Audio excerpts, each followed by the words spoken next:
Hello, everybody. Welcome to the Enough to Keep Going podcast. This is episode number 316 for Monday, November 20th, 2023. We're a day late, actually about a week and a day late since we skipped last week. Had some scheduling conflicts. I am Talmaster99. And yes, there are three of us here today, but no, that is not DBQ Hams that you see there. That is one, Mr. Swiss Guard. Swiss, how's it going? How you been? Not too bad. Nice to be back. You got a new I, platform. I don't know. It's been a while since I've been on, apparently. oh, yeah. I think sometime in the summer, didn't you were on, I think? At some It's been a point. couple of times this year, but Yeah.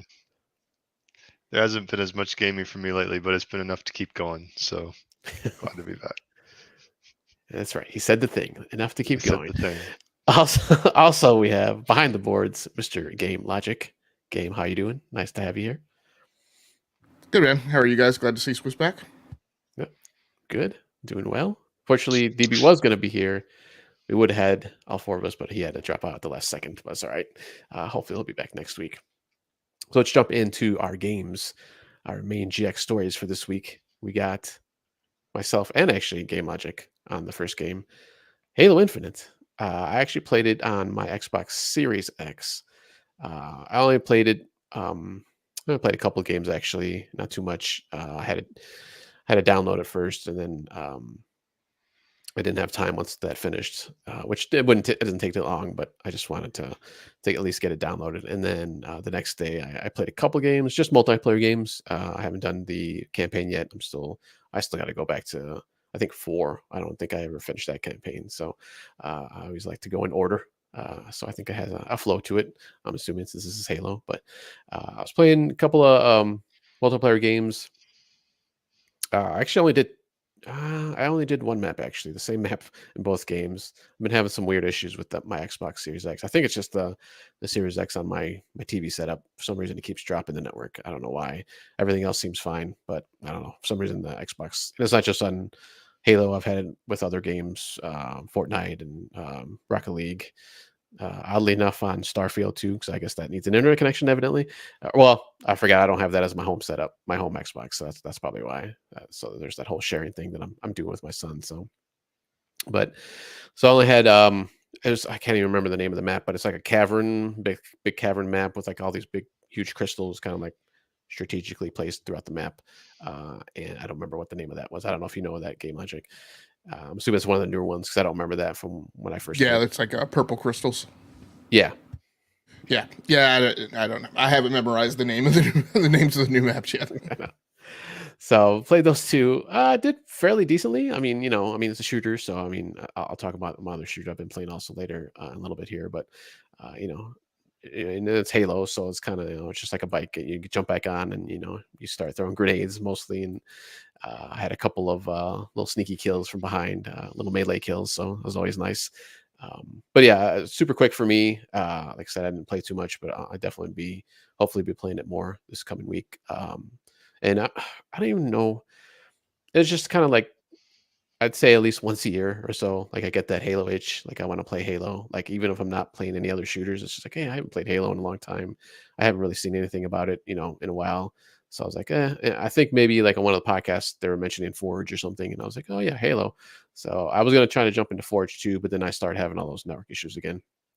So I didn't get a chance to plan on any download any user created maps or anything like that, because I know there's supposed to be a bunch out there and fairly decent ones too. But I'll hopefully play around with that too coming up. But Game Logic, why did you jump back in, or just part of your rotation, or just felt like it? Yeah, we've been talking about a few of the guys on the Basement Radio Arcade podcast had been talking about getting back to Halo, and because because just in the conversation of kind of comparing games and scorecarding games and kind of keeping up with what's what in the zeitgeist, we have pretty much been in sync that Halo, despite the problems that I feel that it's had in turning the corner on what a true game as a service is, back in year one and kind of turning the corner to year two, where I had problems with things like you tell me when a season's going to start, but you don't tell me when the season's going to end. That kind of see that as being a little problematic. We had the things in year two where season 2 just kept kind of getting kicked down the road on when it was going to end, and they did the winter holiday update, and they did all these little things, and I get it, all those things were mitigating steps, but at the end of the day, right, it wasn't, a standard containerized, framework for a game as a service, right? Where the season's going to start, how much time you have until the season ends, you're on your pace because you're concerned about, how much work you need to get done each day. And so that, the game just never hit that. So, the word and the buzz was, this is kind of what people had been expecting. And so I wanted to get back in and check it out. From a competitive perspective, the Halo gunplay is, in my mind, maybe only rivaled, by Destiny 2. Again, that's not a statement on, how Destiny 2 is as a game as a service or competitively, because I don't play, competitive, I don't play PvP on Destiny 2, but I think a lot of us have said, the gunplay of Destiny 2 for years has been, just kind of peak for us. And, Halo Infinite has had its problems with desync and things like that. But overall, at the end of the day, combat physics, it's hard to, pick something that really exceeds Halo Infinite. So, I was looking forward to getting back. I was trying to kind of get back on the horse and, my games as a service and my seasonal stuff after spending a large chunk of this year, on the single player focused content. So it was just nice to get back into it and, sharpen the skills back up. There's a little bit of a drop off. There always is. But yeah, I had a pretty good time. The maps, I'm hard pressed to know whether or not, this is the best crop of maps that we've received. I'm just kind of in there, like there are no maps that really offend me, but then there are no maps that I'm like, oh yeah, like this is bad. There's no map like Bazaar, on from the original round of maps, or Mombasa, like there was from the original set of maps. So they're pretty good. It's interesting that some what I do like in Halo Infinite, because you don't have the weapons progression of Call of Duty. I do like, there are weapons that I prefer in Halo Infinite, and no, I don't know them by name, because as soon as I learn the names, then I lay off Halo Infinite. I forget what they are, but I love the Needler. I love the I cannot remember what it is. Brap always says that I'm always getting slap happy whenever I pick up the but it's like the incendiary burner thing that sends out like the constant beam. That's one of my favorites. So I have my handful of favorites. I hate the skewer. Like, I never get the skewer, but I do like that feeling of familiarity of, figuring out where my favorite weapons are on the map, and that changes sometimes. And then using that to frame kind of how I'm going to fight, on a map sometimes. And then that gets changed up, because sometimes you're trying to stick, with a wingman throughout the thing. So, I've had fun with it. One thing I will say, it's very impressed by its improved performance. The last time that I was in, I was kind of looking back at my battle passes, and I stayed on for all of season 1 and all of season 2. I did something to resize the screen here, and I don't know what I did. So I'll figure that out. But I stayed on for all of season 2, for all of season 1 and season 2, and I guess stayed on for about 2/3 of season 3. Didn't play any of season 4. So that's how I can kind of see how much stuff I've done. It's nice that you're able to go back and pick up those battle passes and and continue working at them. But yeah, I'm having a pretty good time with it. I'm sorry, I was talking about its performance.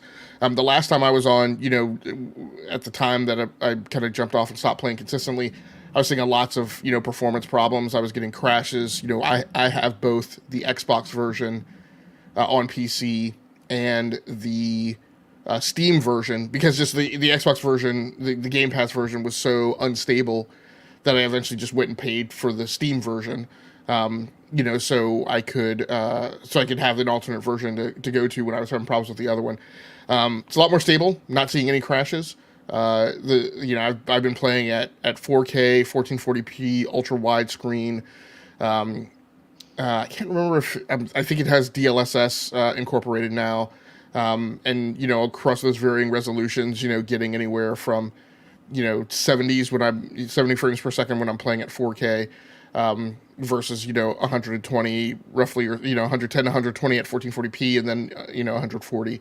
When if I play anything less than that, so much more stable, much more performant, having a great time with it from a hardware perspective. Nice. Yeah. So, when you were having those issues, was that early on, or was that just kind of throughout? No, that was like in season 3. So, Oh, okay.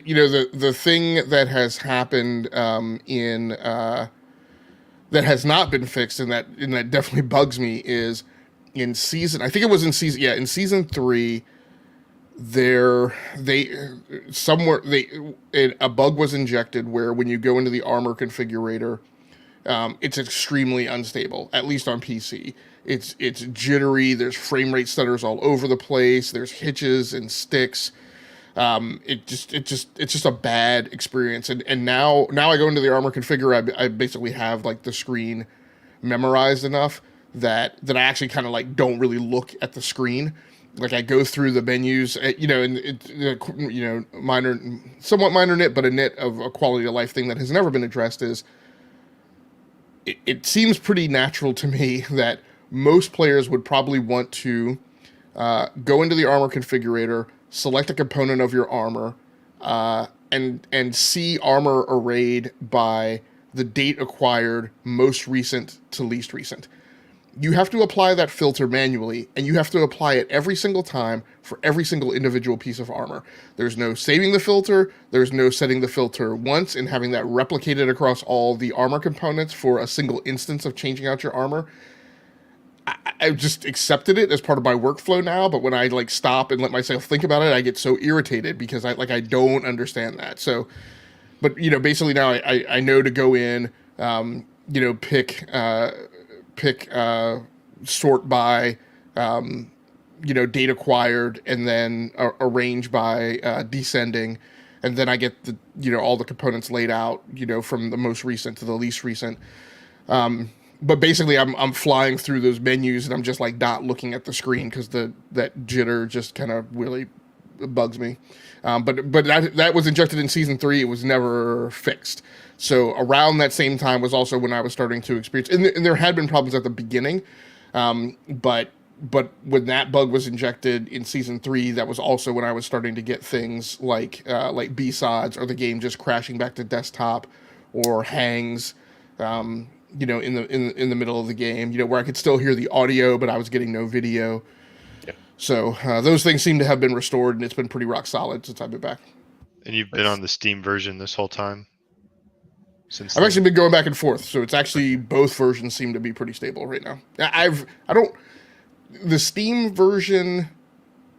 So I'm an electrical guy in a past life, when I apply that mentality to the software. So if I'm gonna lose something, I would rather just have it crash and be done with it. In an electrical sense, the thing I can stand the least is brownouts. So if you've been an electrical engineer before, you know that brownouts is the thing that tends to wreak havoc a lot more with just dropping power.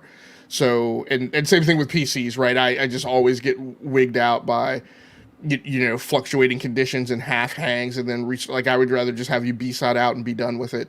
And so with the Steam version, every once in a while I would get some just solid crashes.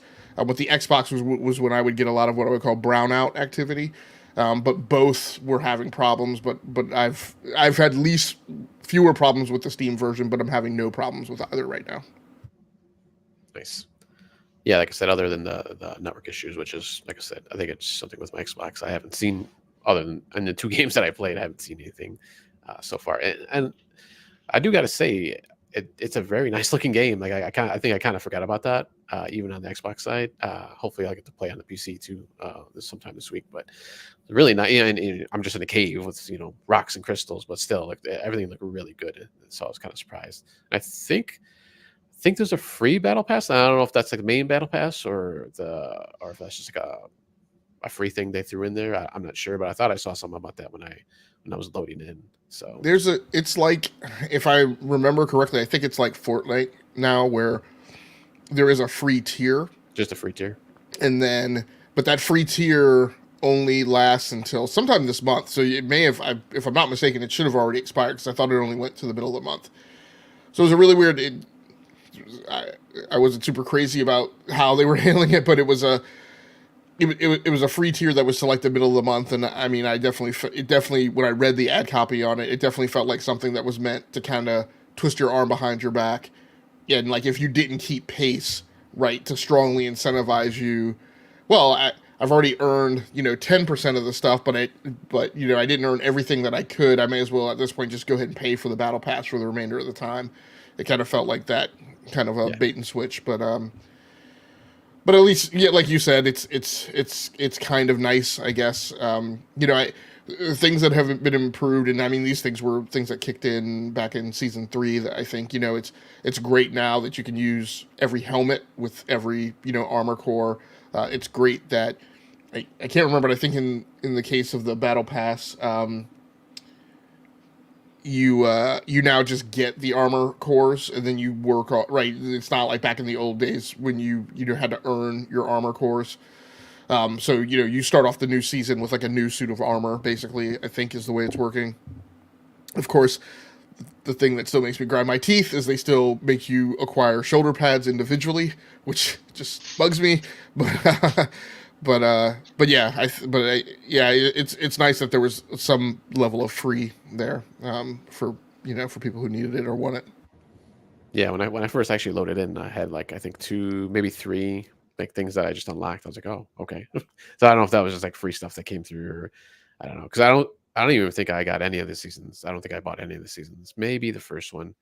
I'm trying to remember. I don't even think I got the first season battle pass. So, but I just got like 3 like full sets of armor, and I'm assuming I can like mix and match those at some point.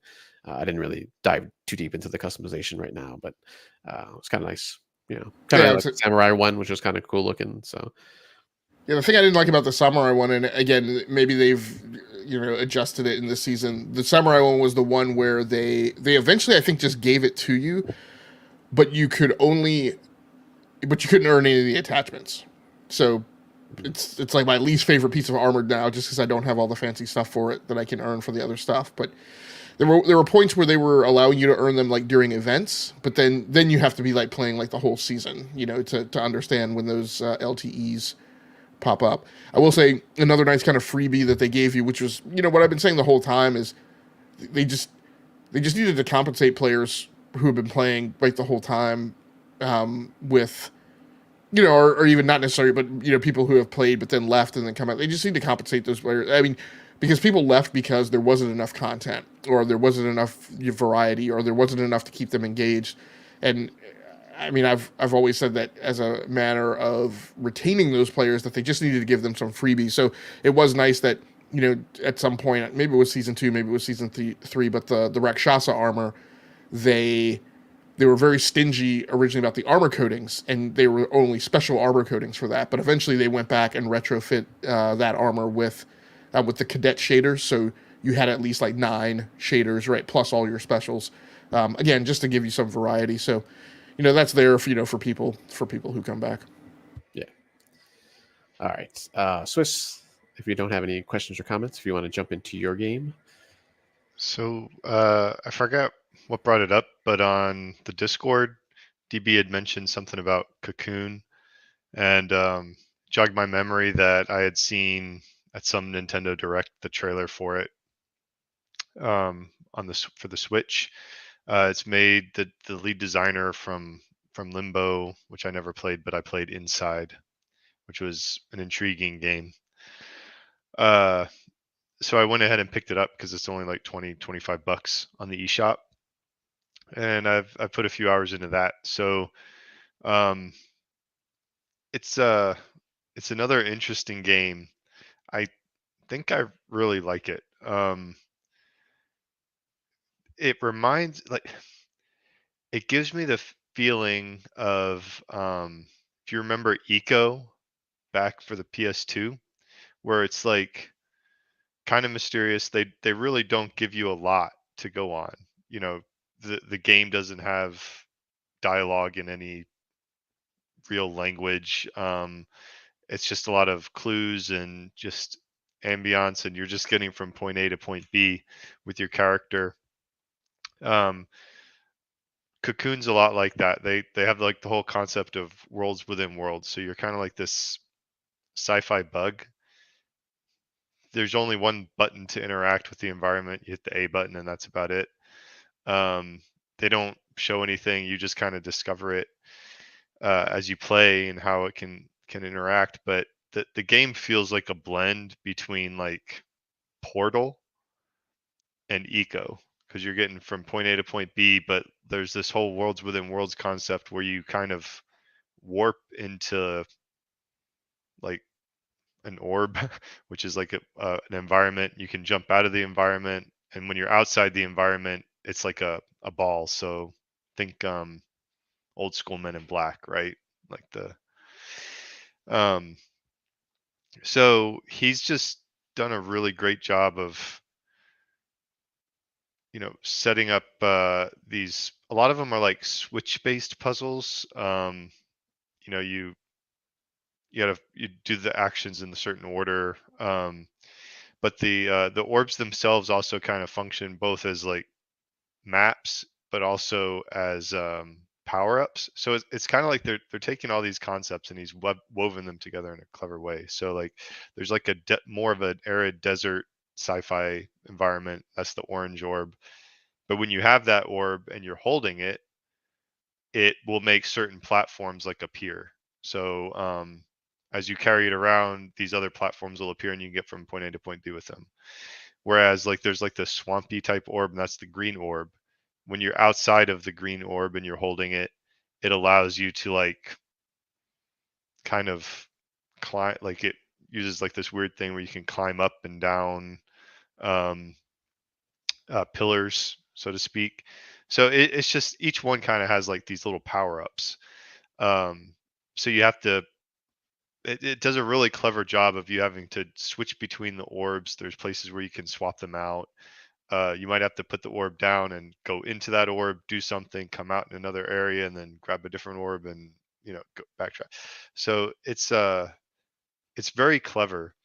And what I like about it is it's the antithesis of Halo Infinite, and it is a game. It is a game where they present you with a challenge and the player overcomes the challenges, and they don't really hold your hand. They let you kind of poke and discover.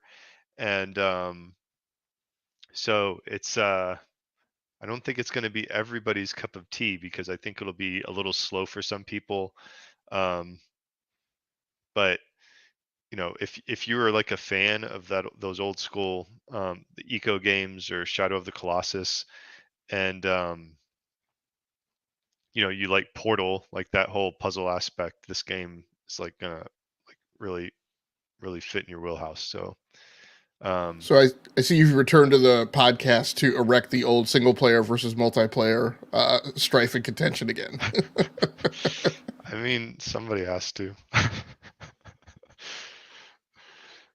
No, I mean, you this year you mentioned this year even that you were doing a lot of single player stuff. For me, it's like I just don't have time for these service games anymore. So even though I have like the itch to play Destiny 2, I don't know if I'm going to pick it back up again. But like I feel like I can pick up Cocoon, and it's good about you progress and it saves your progress as you go. There's some like boss fights, so to speak. So like I can make a little progress by playing for 20 minutes and beat a few puzzles and feel like I've accomplished something. Without investing too much time or feeling like I'm getting my arm twisted to buy a battle pass. So That's it's weird that you mentioned that because in a lot of instances I feel the other way. Like it's it's an incredibly difficult for me to bring up Baldur's Gate 3 and do anything worthwhile, in a 10 or 15 minute span. It's hard to impossible for me to to bring up a lot of the single player stuff that I've been playing, and get anything done worthwhile. And often that's, even if it's feasible, but it doesn't feel rewarding. Whereas I can bring up Call of Duty, right, and play 30 minutes and get 2 or 3 matches in, right, and then kind of wipe my hands and be done. And same thing with Halo Infinite. So it's just interesting, just the different perspectives. I think it's definitely just the way they design Cocoon, because like, I mean, I'm still every now and then I'm still booting up Death Stranding, and they don't do anything quickly in Death Stranding. So you can I can accomplish something that's going to take me an hour of trudging through the mountains, right? So there's no padding. It feels very just like, we make this puzzle game, here are the puzzles, overcome them, enjoy the cool sci-fi environments and the ambiance. And it feels like a game. It's like, I'm going to make you a game, enjoy overcoming the challenges. So Yeah, actually, it looks really pretty too. I was looking at some of the video. It's a nice style. It's a nice Yeah. sci-fi. I will say one nitpick is the load time is like atrocious. Like it's not bad. Like, if for those of us that are elder gamers, like from back in the day, it's not bad. But I'm used to things booting up a lot more quickly. I'm not used to waiting for the initial load screen to pop up for like 20-30 seconds, which it does in this case. But once it's up, it's pretty quick. Okay. What other indies have you played this year, Swiss? Indies? I might Brotato. I've been playing a lot of Brotato. It's like an auto battler. Nice. Have you played? Because I'm looking at just out of curiosity, I'm looking at the Game Award nominees. So have you played Dave the Diver, Dredge, Sea of Stars, or Viewfinder? No, Sea of Stars is the one that's on my radar, but I haven't played them. Okay, gotcha. Nice. Well, speaking of these shooters and Call of Duties and stuff like that, I went back and played a Call of Duty now, but not Modern Warfare 3, not the newest one, and not even the older one. I actually went back to Black Ops Cold War. I was playing that on my Xbox Series X also. It's kind of in a shooter mood, I guess, this past week. Oh, well, a couple weeks actually, because I've been playing Black Ops for the last couple weeks. And I just I think kind of like Halo, and I think even more so than Halo. Like I'll get that itch for Call of Duty, and sometimes I'm like, I don't want to go back into that right now, and I kind of just pushed it away.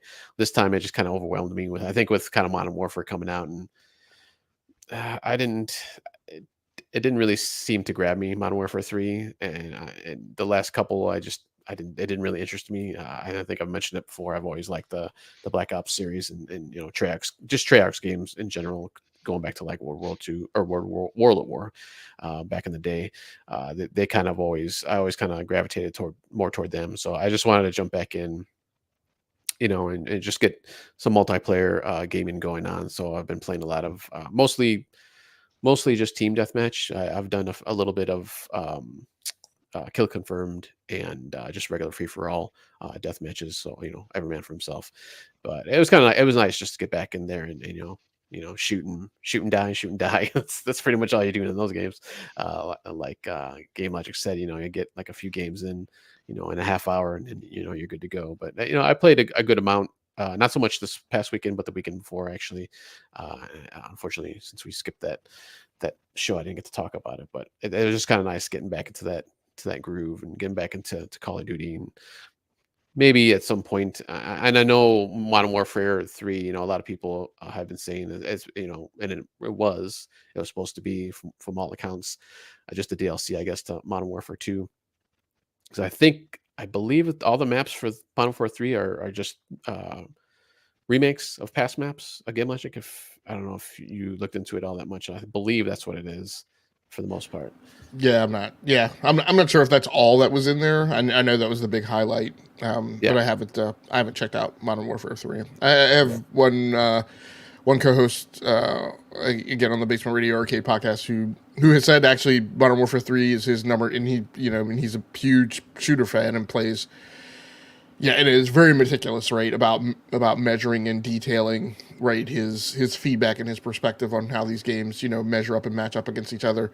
And for him, he says Modern Warfare 3 is his number 2 shooter for the year. So Nice. that and he and I have, I think, kind of similar tastes. So I'm planning on eventually like going ahead and making that jump. One of the things we're going to talk about tomorrow on the Brad podcast is it's hugely funny to me that Modern Warfare 3 started as DLC, and that has caused everybody to kind of donkey kick and have an inherently negative impression of it. Most of them without having actually played the game. Whereas Assassin's Creed Mirage also started as DLC, however, is not getting any sort of that negative shine. Yeah, go ahead. Technically, Tears of the Kingdom started as DLC. Yeah, so I think it's really just a matter of whether or not it's a good game or not a good game, and it doesn't have anything to do with whether or not it started as DLC. Yeah. So, yeah, it's pretty interesting. Yeah. And I was kind of going back and forth too, because I never played the new Modern Warfare, or even the new Modern Warfare 2. So I was like, oh, maybe I'll pick it up just because, I mean, it's going to be new to me, even if it feels old to everybody else, or it seems to feel old, or like the kind of the same old, which, I mean, a lot of people say that of Call of Duty anyways, in general. But I mean, I always saw, because I was ingrained in that series and in those games, for the longest time. Well, since the very first one. I mean, back on the original Call of Duty, and I could always see, like, there are differences in between the two. I mean, you just got to play them. I mean, you could see the differences. But I was, so maybe, probably like you, I'll probably eventually pick it up, or maybe I'll just wait. Hopefully, or I shouldn't say hopefully, but maybe it'll come to Game Pass sometime next year or something, or whatever. But for now, I'm playing Cold War, and I'm probably keep on playing that. Just doing my normal thing. I choose, and I don't know if this is good or not, because I'm probably not getting good on a certain gun. But every round, I just choose a different weapon. I choose a different loadout. Because I just find that more interesting to me than just sticking with one gun. And I think we've talked about this before. And just kind of playing that to death. I'd get super bored if I just used like one gun, even if it was the most powerful one. Then I can kill everybody. I like that challenge to, hey, it's a sniper, but I got to use it on, was it Nuketown or something like that? It's it's going to be a little crazy and a little difficult, but you can do it. I mean, if you have the right equipment, support equipment on you. So, but yeah, I've just been enjoying that. Just jumping in there for half hour, an hour, hour and a half at the most, and getting my kills. So, yeah, it'll be interesting if you do pick up Modern Warfare 3. I think you will be at a disadvantage, going up against players who are coming from Modern Warfare 2 and have already like leveled up and progressed a lot of their weapon frames, versus a brand new player. That carries over, right? Yeah. However, I've heard people make the comment. However, I'm always like, yeah, but that's the case every year. you get in and you have new weapons, and you're up against some kid who has been dumping 80 hours into the game, and you just have to go through that suffering. And all of us have our weapons groups that, like, I'm not great with snipers. So I have to go through that pain. Modern Warfare 2 had a lot of maps that had a lot of sniping lanes on it, which was an improvement over Call of Duty Black Ops Cold War, in my opinion, because in Black Ops Cold War, like, it was so painful, like, trying to level up your sniper rifles. And eventually I was just like, yeah, okay, I'm done. There was a lot of maps for those. Right. Yeah, there were very few, and the sniping positions on those maps were like known entities, right? So, yeah. But Modern Warfare 2 offered a lot of, it blew the maps out, in terms of their average size, and actually gave a lot of opportunities to have some lanes where you could lock down and control a lot of area, utilizing snipers. So there was actually more tactical application to snipers in that game, and in spots where somebody just wouldn't, like, quickly find you within 10 seconds and take you out. And so that actually kind of increased the degree of variety in the game for me. So like I said, if you jump on with Modern Warfare 3, like I said, I'm always of the mindset that, like, look, I'm just gonna have to do the pain, like leveling up submachine guns in Modern Warfare 2, incredibly painful because you have a ton of maps that have a ton of outdoor areas, and so trying to get into a fight where you're isolating enemies in the interior, takes like a very hyper specific mode that you have to kind of flip into to do that, to level your subs. So yeah, I mean, yes, people will be at a disadvantage who are jumping into Modern Warfare 3 who don't have the weapon progressions and level ups for Modern Warfare 2. But again, I feel like you have to go through that pain every year. Yeah. I mean, yeah. I mean, for me, like I said, I know I'm ingrained in the Call of Duty, so and not to toot my own horn, but I can hold my own pretty well when I'm not having a sniper. So I got a pretty good KD there most of the time, especially in the Black Ops series. So I've always, for some reason, maybe it's the gun or just the way the movement is or something, but I've always been fairly able to hold my own in Black Ops. But all right, let's jump into our news. Game logic. Actually, I want to call an ally. I do want, since Yeah. DBQ's not here, I actually want to take his virtual slot just to talk a little bit about Forza Motorsport. Okay. Since I didn't have really any of my own games in the news segment rundown, but also just to spit a little bit about the other stuff that I've been playing, because I've been playing a lot of other stuff, but there are games I want to talk about on the back end, and I've actually finally started Days Gone on PlayStation 5, which I was very surprised to go into my PS Plus catalog and find out that I actually had bought that game at some point. So it was there. I've been progressing in Spider-Man 2, loving that game. Actually got back to my season with the Washington Nationals and MLB The Show 23. And I think I mentioned I've been playing, I played a little bit of Baldur's Gate 3. But I also, jumped onto my Xbox and got some time to go back to Forza Motorsport. So, it's interesting. It's been an interesting year of racing. You look at the Game Awards category, and I think there's 4 racing games in there this year, and 1 sports game. It was kind of interesting because playing the MLB The Show 23, I was kind of like, why is the EA soccer game like the only sports game in there? I don't like that category as it is. Obviously, you guys know I'm a racing fan. I feel like we were talking about it on another show, and I was like, if I were going to make one change to the Game Awards, what I would do is I would separate those 2 categories, because there's definitely enough sports games that come out every year. And for the racing games, I would just make them vehicle simulations. So I would just put all of the train simulations, flight simulations, racing games, your spin tire stuff, your wreck fest, things like that. I would just put those all in the vehicle simulation category and let them battle it out. So it's been a big year for racing, and even a bigger year if you wrap back around to the tail end of last year and you talk about, what was the Need for Speed game that came out at the tail end of last year?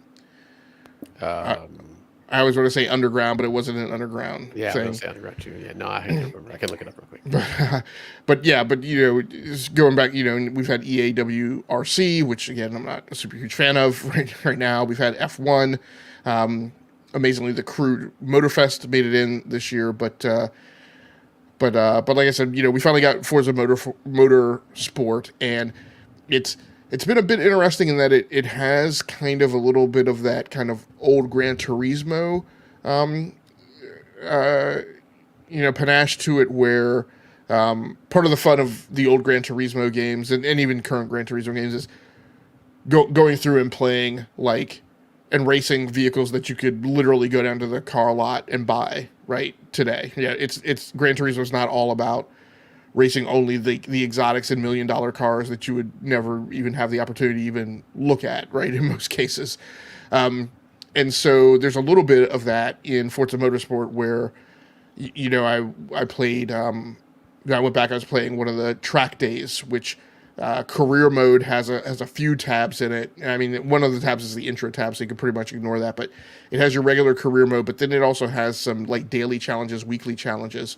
And so I flipped over and was playing one of those, which was a track day, which was nice because one of the things that I wasn't super happy about with the limited tracks in Forza Motorsport is I felt like, and I think it was just an emotional reaction, not necessarily grounded in the actual data and tangible evidence. I just felt like a lot of my favorite tracks, and I'm I'm an F1 guy, I'm a European track guy. probably the tracks that I am the most nostalgic about are the British tracks. So, whenever I'm in a racing game and it doesn't have, Silverton, Donington, and Brands Hatch, I always feel like it's missing something. So, it was nice in that track day that like a lot of kind of tracks that in my head. But I also love the American tracks, road tracks. And I feel like so many racing games like don't model those. So many racing games don't model Road Atlanta, and Laguna Seca and some of these other great American road tracks. But a lot of those are in Forza Motorsport. That track day kind of took me to other tracks that I'm familiar with, like Valencia and Catalunya, and things like that. So it was pretty neat. It was also kind of neat that I was. I had to buy a car because I didn't have one. Again, go back to when I originally talked about Forza Motorsport. Forza Motorsport is not like you're some uber rich person and your mission in life is to earn enough money to buy all the cars. The game kind of funnels you into having a limited set of vehicles, and kind of you wind up becoming much more familiar and having much more affinity for a smaller number of cars.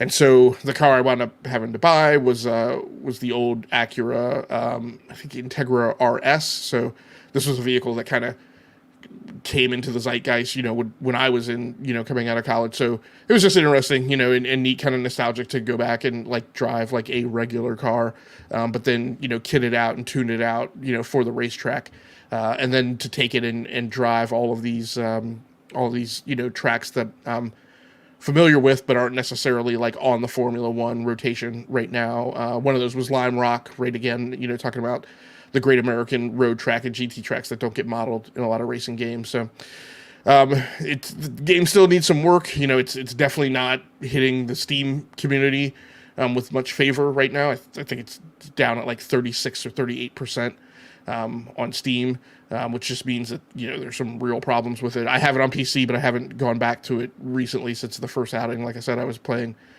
on Xbox, but even on Xbox, I see performance, things. I see a couple stutters as I'm going around the track in frame rate, and I definitely had a point where major cobwebs, just in the loading screen, right? I'd come back out to kind of the main menu, and it was, that scene where it has the, I think there's a Mercedes or what, there were two title cars that are on the cover for Forza Motorsport, and the game really dragged and got choppy and basically became unusable for a few seconds until it kind of recovered and caught back up to itself. We're going to talk about that a little bit more later on tonight with some of the other games that I've been playing.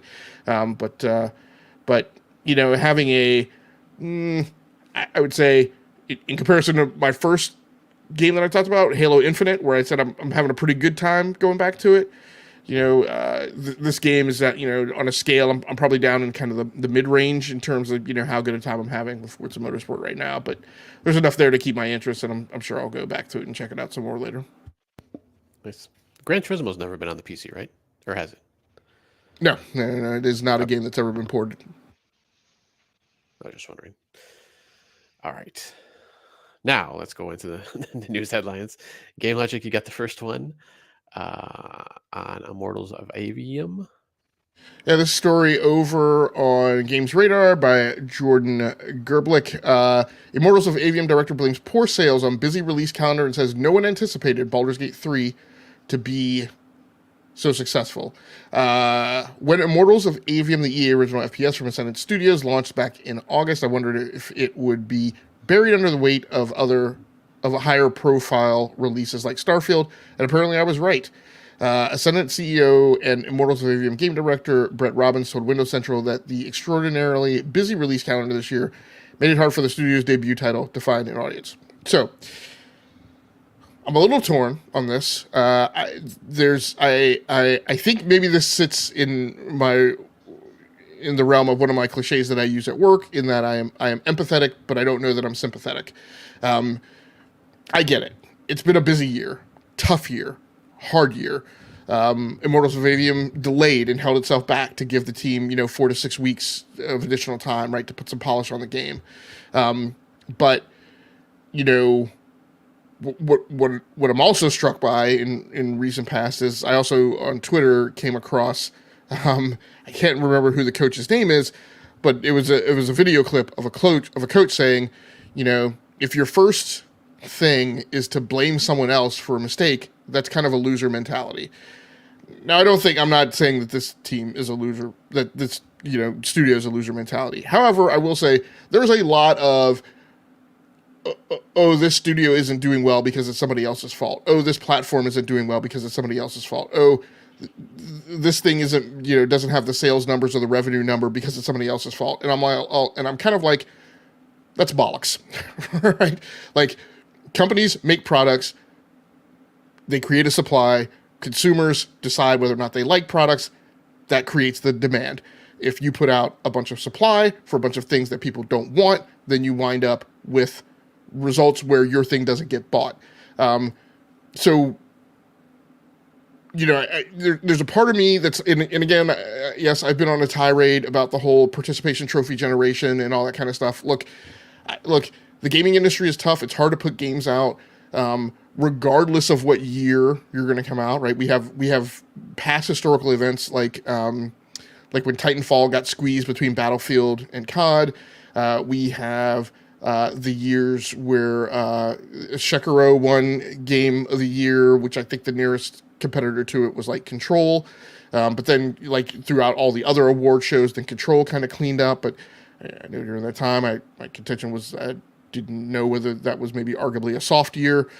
So, yes, it's cyclical, it's in waves, but at the end of the day, like, if I'm sorry, if you're a running back and you go to play for a championship team and therefore you're a third string running back instead of a starter, that's just because you happen to play for a good team, right? And that's just the way things are.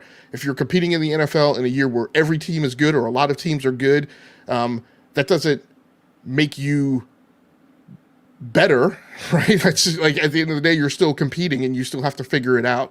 So, I mean, yes, nobody expected Baldur's Gate 3 to be as successful as it was. I personally think that's a little bit of a weird anomaly myself too. But,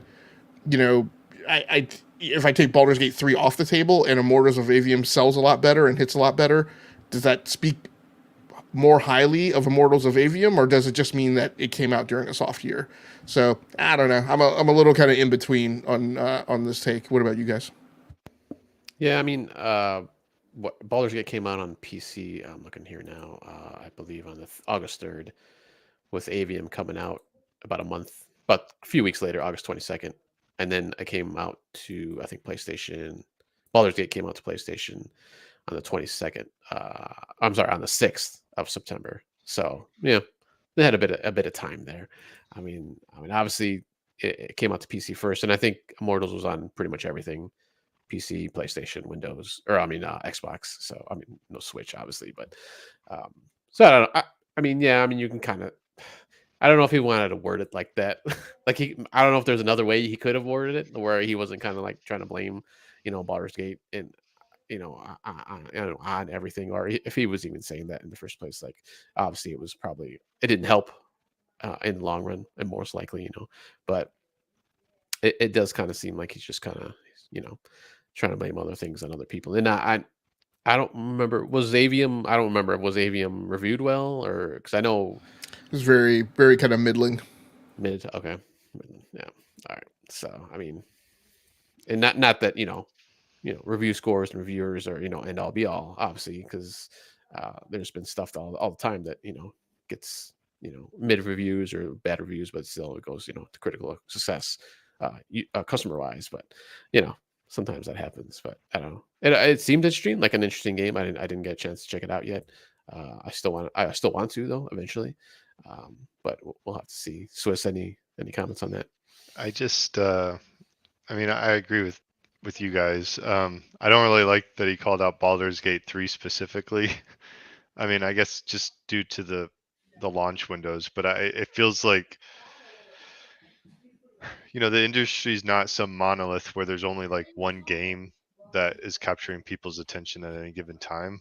And, obviously there's tent poles, but like for him to be blaming a turn-based RPG for eating away at his first-person shooter sales seems a little bit sketchy. But I think all he would have had to say was, it's a tough year. And we're going to be committed to adding content and making it the best game it can be. And we hope people will take it on and, do some Black Friday sales and see what you can get. But it just felt whiny. Yeah. All right. Let's jump to the next news article. This was actually from last week, but I wanted to bring it up. So Crunchyroll, the anime streaming service, I believe it's mostly anime. They are getting into the video game business of sorts. So they're adding mobile games to their streaming service, kind of like Netflix has recently, within the last, I think month or so, maybe even a couple months. Crunchyroll has, I believe, let's see, it's about 5 games that they're putting up there, and I've only ever heard of one of these so far. So we have Captain Velvet, The Jump Plus Dimensions, River City Girls, which actually I have heard of that before, and Ada Iman, I believe is how you say that one. We have Behind the Frame, The Finest Source Scenery, and Afterburns Invento will also be on the streaming service. So, you can get these games through their Mega or Ultimate tiers on their service right now. And I just thought it was kind of interesting that it wasn't some other. I guess it was just kind of weird to me. I guess because it was Crunchyroll itself, and I'm assuming these are based off animes. I'm not really sure. I've I haven't actually heard. played Wolfstride. I have that on Steam. Okay. It's very indie visual novel with a little bit of turn-based like mech RPG, and I wanted more mech stuff, and it was too visual novelly. Not enough So, Mechie. so I don't know. I haven't seen these other ones, but it seems like the type of game that would fit on a mobile app. Yeah.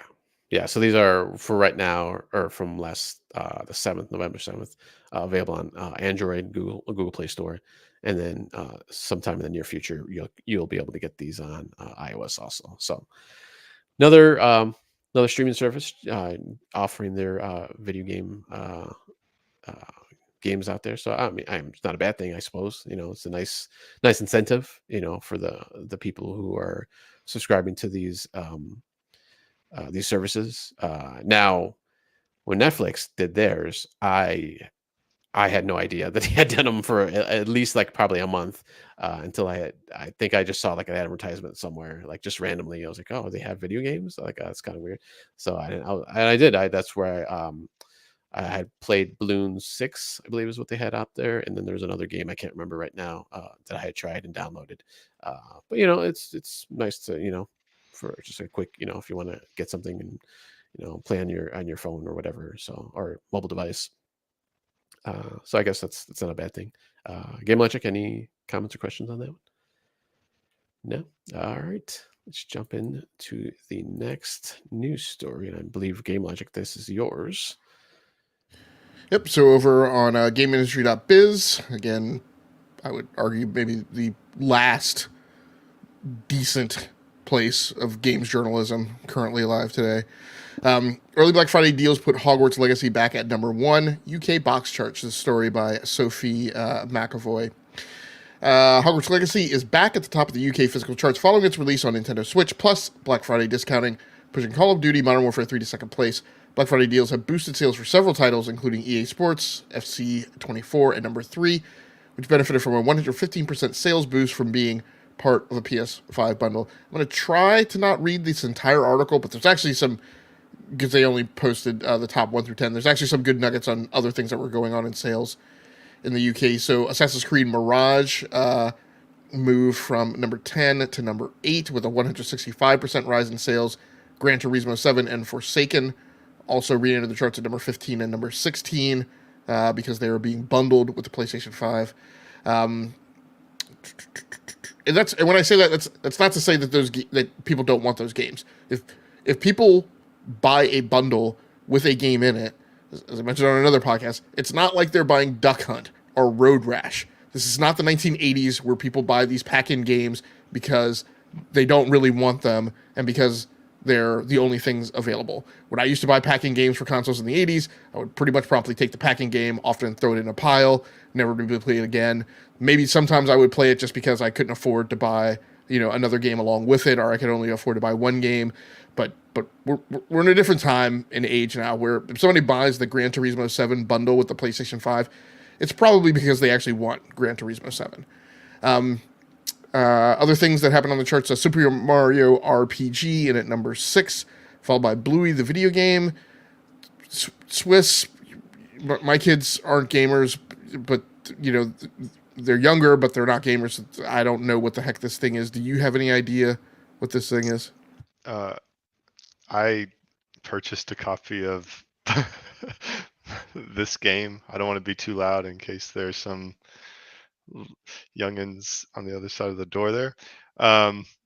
So yeah, it's I mean, if you're a parent and you have young kids, like, preschool to like kindergarten, first grade age, you know what Bluey is. And my first gut reaction would have been like, hey, like, it's an IP based game for like a children's thing. It's going to be terrible. It's going to be trying to just rip off parents they're looking for Christmas gifts. And but I read some initial impressions, and like the writers were like, surprisingly, it's not bad. They did a decent job. And it sounded like that they were really gearing it towards, you know, the whole family being able to play together, so making it very accessible for the younger kids. Simple mechanics, and for those of you that have young kids and watch Blue, as parents, like, the show is very entertaining. It's like it's one of those kids shows that uh, is actually not terrible to watch if you're an adult. It's actually good. Like, there's jokes in it that you enjoy. So it's not surprising that it came on the chart. I saw that and I was like, interesting, but not surprising. And given that, it just came out a few days ago. So It'll be interesting to see if this makes it into your superlatives then for best game to play on a family video game night. Persona 5 came in at number 34. There were promotions that ran for The Last of Us Part 1, Spider-Man Miles Morales, and Resident Evil 4, so they entered the top 40. And then Minecraft Legends, Final Fantasy 16, The Crew Motorfest, and Lego 2K Drive also made it into the charts. Of the titles that were printed in this GI Biz article, Hogwarts Legacy was in at number 1, Call of Duty Modern Warfare 3 in at number 2, EA Sports FC 24 at 3, Spider-Man 2 was number 4, Super Mario Brothers Wonder, number 5, Super Mario RPG number 6. That is actually interesting and impressive. 2 Nintendo games back to back, number 5 and number 6 on the UK chart. Super Mario RPG coming in as a new entry. Bluey the video game at 7, Assassin's Creed Mirage in at number 8. Very happy to see, that kind of, stepping back from the design of, and again, I'm not a super huge fan, and I definitely don't agree with this take of, Assassin's Creed open world is too much. There's icons everywhere. Turn on the filter. Don't play the stuff. You don't have to play the stuff. Just mainline the campaign. But it's interesting to see that, I'm very impressed by Ubisoft taking this tack of, they know that they have 2 different fan bases who are fans of the AC mythology, and it's nice to see them making products that appeal to both fan bases. Nintendo Switch Sports in at number 9 and Mortal Kombat number 1 in at number 10. Any comments on stuff that was mentioned in the article or anything that are in the top 10 list that kind of leapt out at you guys? I think it makes sense given that the time of year we're going to start getting into just like things that less hardcore. All these, like, these games appeal to like all gamers, but like they're the franchises that more casual-ish gamers would also be interested in picking up. So as the sales are hitting, as we're nearing Christmas, it makes sense that something like with the Harry Potter IP jumps back up to the top. And that we got like a Mortal Kombat going from 33 to 10. It's like, so. What's interesting is, and of course, it's the UK chart, so it's always interesting to kind of look at the difference in the addressable markets and the demographics. What is not here, which I suspect you will see on the US charts, is there's not a ton of sports games all sitting in the top 10. NBA 2K isn't up here. Madden is not up here. So that would have taken some spots. It's typical, actually, in the UK charts to see the F1 series make it into here. And I'm also surprised to, not hear that EAWRC was in the top 40, as Britain's a big following, has a big rally following. Of course, EAWRC, I would argue isn't that good, despite the review scores that people in my are from my perspective are giving that game a pass, allowing it to score in the 80s. I don't know which video game they're playing, but they're not playing the same video game that I played. But yeah, but despite the fact that there are some differences in the UK and the US charts, there are also, I look at these UK charts as kind of the Golden Globes to the monthly MPD numbers that come out, to telegraph what may go on there. But Tao, anything that you saw in here that leapt out at you? Kind of surprised Switch Sports came back up there. It's a little weird, I guess. But like Swiss said, family time, holidays and stuff. So that's probably buying those. Kind of surprised Mortal Kombat was so low last week. But I guess maybe this is a UK chart, so dismemberment and gore maybe not so popular in the UK as it is here in the US. So those are probably the two that kind of jumped out at me. Hogwarts kind of makes sense, like you said. They had Switch release also came out, so that probably helped. And from what I've seen, it's fairly good port. Obviously it's not, it doesn't have all the bells and whistles that the PC and the other consoles have, but it's adequate, as we hear quite often for the Switch. So it's playable. But so as the story goes, and if I remember correctly, you, I thought, were looking very forward to Hogwarts Legacy. I knew you went with it on another platform, and I know you were also looking forward to, was it Gotham Knights that was going to come to Switch and got canceled? Midnight Suns. Midnight Suns. Okay. Yeah. So were you planning on double dipping into this on the Switch so you can have it on the go, or? I was thinking about it, but I don't know. Maybe if it goes like on sale or something, but probably not right away. Just because I'm pretty deep into it now on the PC when I started it, so I'll probably just hold off on it for now. And so more likely. All right, let's jump into the next news story. Swiss, I don't know if you want to take this one. I think DB put it up there, but I think you originally had put up the post on our Discord here about the PlayStation Portable. Yeah, or Portal. I'm sorry, not Portal. not Yeah, Portable. Not Portable. I was so it just came out recently, right? The 15th or so. And it's already sold out everywhere. So you go on to Amazon and there might be some resellers, but it's up at like $400 or whatever. You go to eBay and it's like 300 to 350. So Kotaku put this story up today. November 15th launch as a so sold out 2 days after its November 15th launch. As a result, inflated resale listings are popping up in all the usual places. Typically, the PlayStation Portal will run you $200 if you buy it at retail, but the device is already sold out through official channels like Sony's internal store. So scalpers have once again jumped on the opportunity to sell it for more than it's worth on eBay.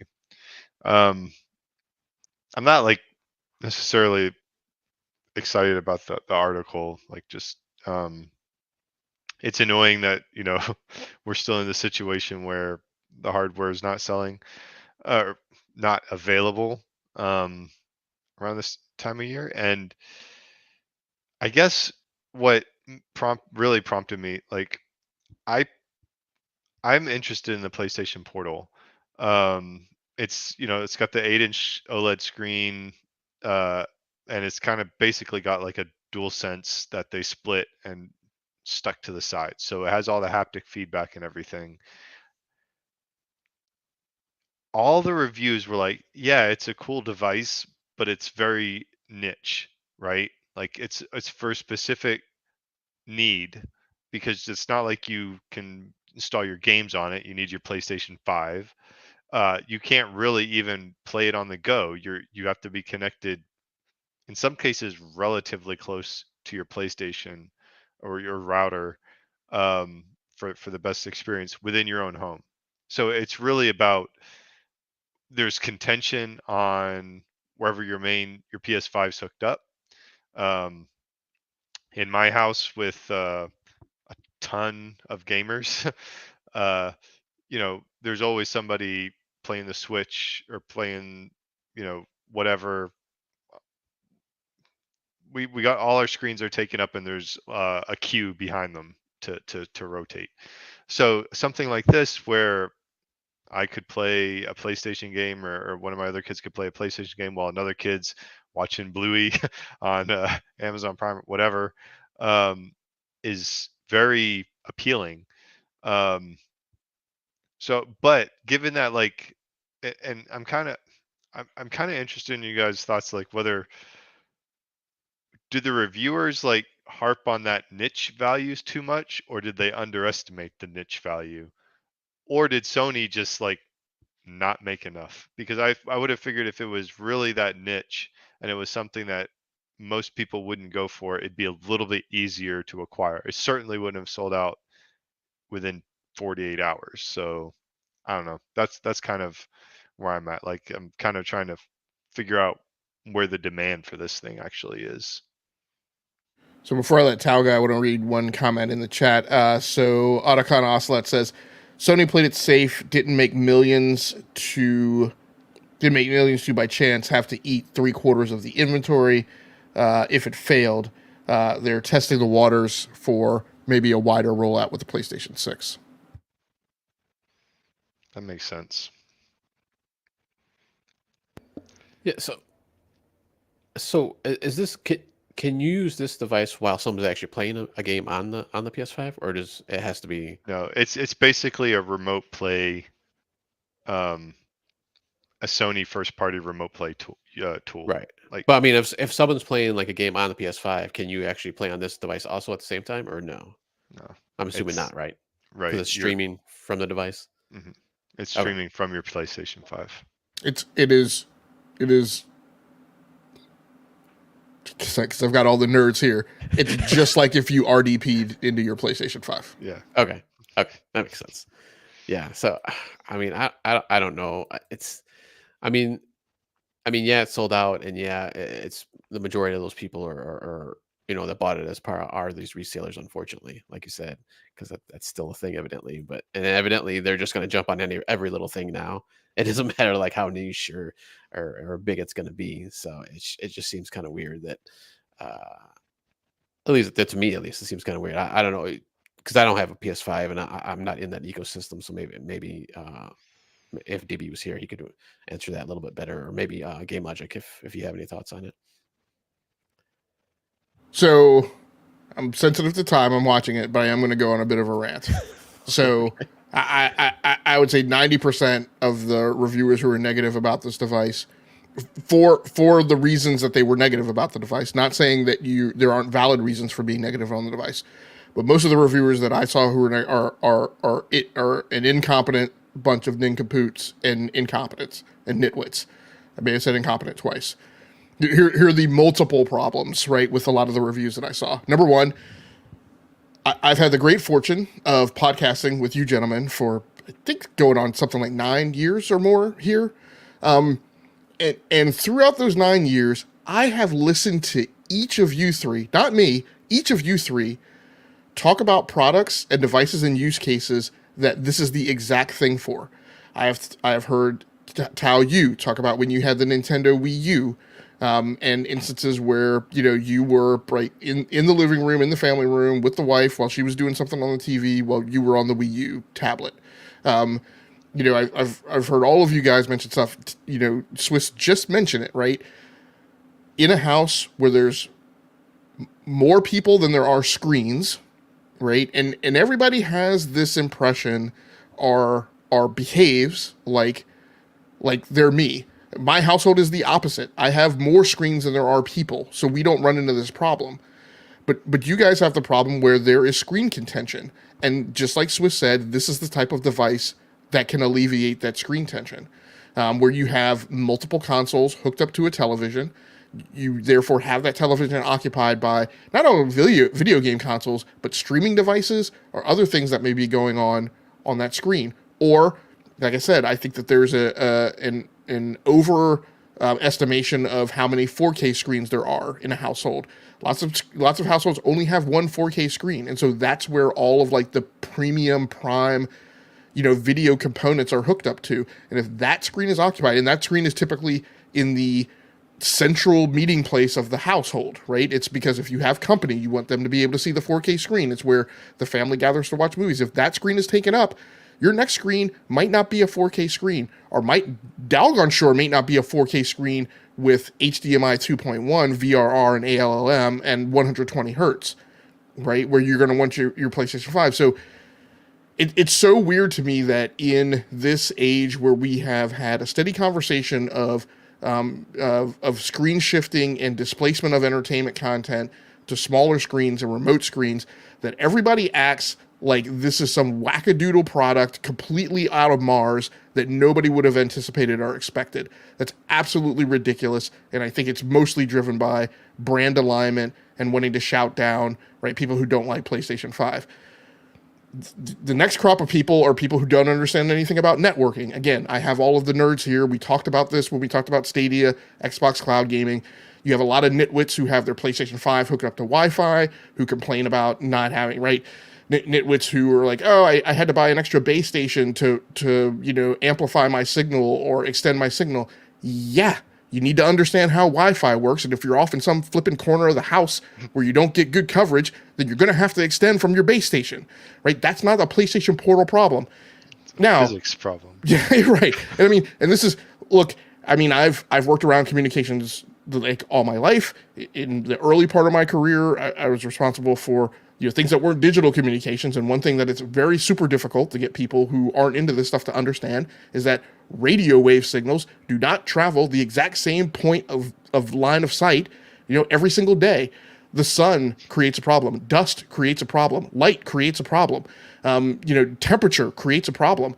All those things are going to cause that those communication signals to transit through the air in a slightly different way. And so you may sit in one place and have great connectivity one day. You may sit your butt in that exact same position the next day and have a problem. So, so that's the second crop of people who like don't get it.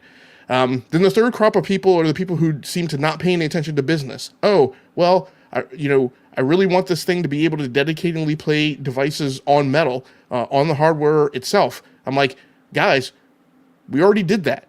PlayStation already put out the Vita. It failed. It didn't work. They backed out of the market. And one of the things I always talk about, I apologize because you guys have heard this before, but I say look at companies and look at how cultures exist. Cultures pervade for decades, right? As leadership there, was there at a young age and eventually exceeds to being there at an old age.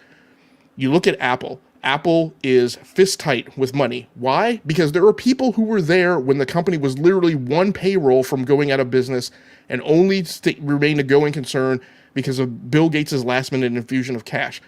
Those people who are in leadership now never want to be in that situation again. And so they are very thrifty with money and very tight-fisted with money. Same thing with Sony. You have people who were there in the mid-ranks of leadership at the time of the Vita, and now that those people are senior, they are not going to go through that again. They're not going to greenlight another device that they released last time. The markets know better now, right? When the Vita landed, we said the problem, the risk with the Vita was that it was going up against smartphones and tablets and portable screens and things like, why would I bother buying a Vita and paying $30, $40, $50 for a game when I have my smartphone that I have to have, and then, and then I can go get apps. The difference with this thing is this thing doesn't cause Sony to divert its investment in any of its development resources. It does not cause it to set up any additional agile release trains or production pipelines because it doesn't have to make games that are different than the ones that are deploying on the PlayStation 5. That was a big problem with the Vita. You had to set up either special studios that were making games specifically for the Vita, or you had to take out of hide of studios that were making your capital marquee AAA games for the main console and divert part of their effort into making things for the mini console. Sony doesn't have that problem. Why does this thing exist? It exists for the hardcore fans. Again, I've talked often about how PlayStation is very Apple-like. Apple makes lots of things that aren't for the mainstream casual consumer. They are for the person who is entirely wed to the Apple ecosystem. There are things that don't make a lot of sense to exist outside of that, but for people who are in that veil, they make sense. The Apple HomePods, Apple TV for a long time before they had the subscription TV service. Really, quite honestly, Apple TV didn't make a ton of sense if you weren't a big Apple person. So this thing exists. Same thing for the PSVR 2. PSVR 2 does not exist to sell PlayStation 5 consoles. It exists for the people who have PlayStation 5s to feel like there's a premium luxury extension of that experience into something that other people don't have. And this is the same thing. I apologize for the rant, but there's a lot of, look, again, there are aspects of this device that don't make sense for the common mainstream person. Again, this is the thing for people who are very deeply rooted in the PlayStation ecosystem, but there are customers who are like that, who like coming home, opening their door, going into their apartment. The other thing that's wrong with the reviewers that I want to harp on is that I think that a lot of those people are single and don't have kids and don't have the screen contention that we talk about on this show. That was my thought. We have a cultural disconnect here with like a family culture versus a singles culture, but that's a whole nother discussion. Right. So a couple other comments in the chat. I want one, but I don't PC game or Xbox. I agree in game logic. Sony makes gadgets and devices. What is it? Oh, it's in their DNA. Otacon also mentions I bought a Vita. LOL. It failed because of everyone else, but me and my friends. LOL. Right, exactly. I mean, I was the same way with Windows Phone, right? Windows Phone failed because it was an attempt to sell it to a mainstream consumer, and there weren't enough mainstream consumers to support it. Same thing for why BlackBerry eventually waned away. But this thing, as Otacon mentioned, I feel the same thing. PlayStation didn't make a crap ton of these. The reason for this device isn't to sell more PlayStation 5s. It's for the install base that they already have to extend, via a premium and luxury experience. They made a small number with a low production run to sell to those customers. They didn't put themselves at risk. Same thing with the PSVR 2. If they don't sell all of these, I don't know that Sony cares. Same thing with the motion controllers. Now, one thing I will say is, they made this because I think they see the success of form factors like the Switch and the Steam Deck, just like they made the motion controllers because they saw the success of. Did they make the motion controllers when the Switch? That was like back. The original PS Move was back in like the Wii days. Like that was like. Yeah, that's right. That's why that's why they made the motion. That's why they made those motion controllers, because they saw the success of the wands with the Wii, and that didn't pan out. However, where it did work for them is that's what they used for the original PSVR, and so, I don't think Sony's all-knowing and infallible, but I do think that they've made some contingency plans where, they've either controlled the amount of things that are like this that are in production and that the number of production runs they've made so that they're not extending themselves at risk, or, there's an intention to eventually add on to the capabilities of this or leverage this into another SKU. I don't think it's the big deal that people are making it out to be. Sorry. No, that's okay. And yes, Wiz, I think there is a use for you for this device. It makes perfect sense in your scenario. No, it was not. The reviews weren't. I thought I kind of was chuckling at them. They did not dissuade me from wanting the device in any way, shape, or form. I'm glad that this article triggered a classic game logic rant. So I appreciate that. I'm glad I was here for it. I was going to say you came back at the right time. And the last thing I'll say, it's $200. And I know, I get it. Look, people hate to hear this. There are different socioeconomic demographics. There are some people, for them, $200 is a super big deal. For a lot of people, I don't know, for me, $200 is in the range where I use this cliche all the time. I say, hey, at a certain price, I can afford to be wrong. And $200 is it, right? At $200, if it doesn't pan out and it's not that great, I'm not that wrapped around the axle about it. And that's, people need to take that into consideration when they're trying to write reviews saying, this device isn't for anyone. All right. Let's move on to the last news story. Real quick, this is once again from a couple weeks ago. Nintendo announces a Zelda movie. not animated like the Mara movie of this past year, but it's going to be live action, which has got a lot of people talking. No actors or actresses or anything like that has been announced yet, but they did announce the director, who's going to be Wes Ball, who did the Maze Runner trilogy of movies, which I have never seen. So I'm not sure how that's going to go. He's also doing the upcoming Kingdom of the Planet of the Apes in that series of movies. Which I don't think I've seen any of the newer ones, the newer Planet of the Apes, but I heard that they're supposed to be really good. And I'm not. It doesn't mention here. It doesn't say here if he did any of the other ones. I'm assuming he did it. So he'll be his first foray into those series of movies also. So interesting that they're I think for me at least that they're going to be doing a live action movie.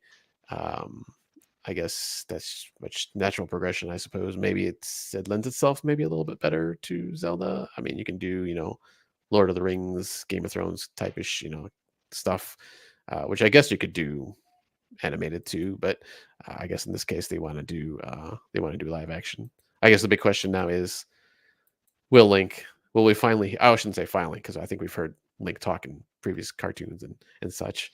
But will we hear Link speak in this movie? I'm going to assume he probably will be, because it'd be kind of weird to have a silent protagonist through the whole thing, at least. They did it with Mario, and they've done it with Master Chief and his show, his Halo show. So, kind of get that going out there. But, everybody's going to, him and Ha, I'm sure, whoever the actor is, and they bring out, but, and everybody will probably be fine once the initial shock and awe is done. But I just thought it was kind of interesting that they're going to go live action with this one. It's going to be basically half of it's funded by Nintendo, and then they're going to be distributing it through Sony Pictures, so they're going to put up part of the money too. So it's kind of interesting there. Because going with Sony Pictures is a winning formula. Well, I guess they saw. Not sure if that's the way I would have gone. So we'll see. And it is produced by where was I was trying to find the producer here.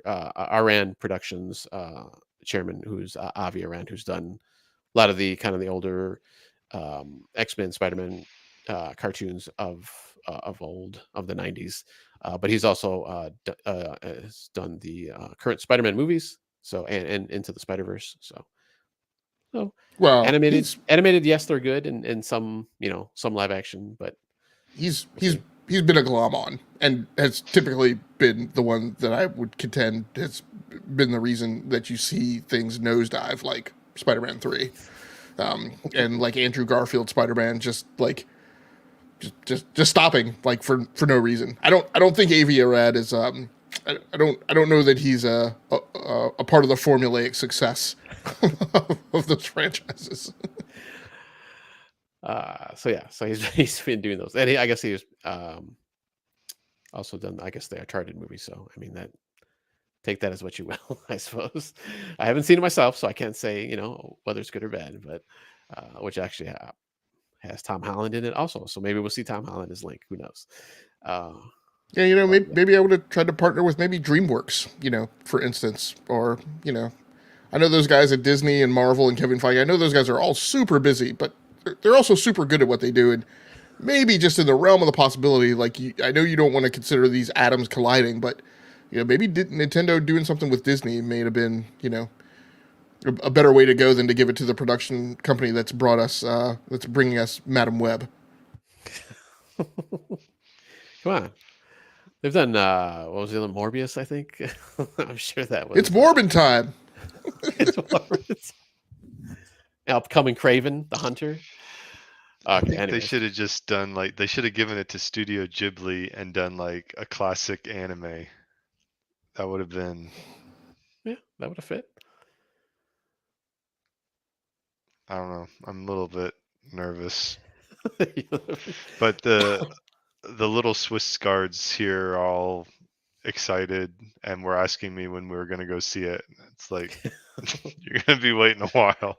Yeah, probably a long time. If ever, maybe. Who knows? Might all fall apart. All right, let's jump into the last bit of programming here with our round robin. Swiss, looks like you're playing some God of War on the PS5. Yes, God of War Ragnarok. I'm enjoying it. I don't think it doesn't feel as open as the first God of War, like PS5 era God of War, whatever. But that's okay. I enjoy the story. I don't mind how linear it feels. Um, I accept it as like one of these tentpole single player story driven Sony things. So I know what got into. Uh, Story's good. There's a little bit of padding. There's some scene sections where it's like you're stretching it out a little bit, but I am enjoying the story. I will say you talk about having one primary television that's the premium television. Playing God of War Ragnarok on a PS5 on like a 4K at 120 hertz with like yeah, it's pretty. It's the first game in a long time that like I felt wow, this is th- wow, the art, is good. So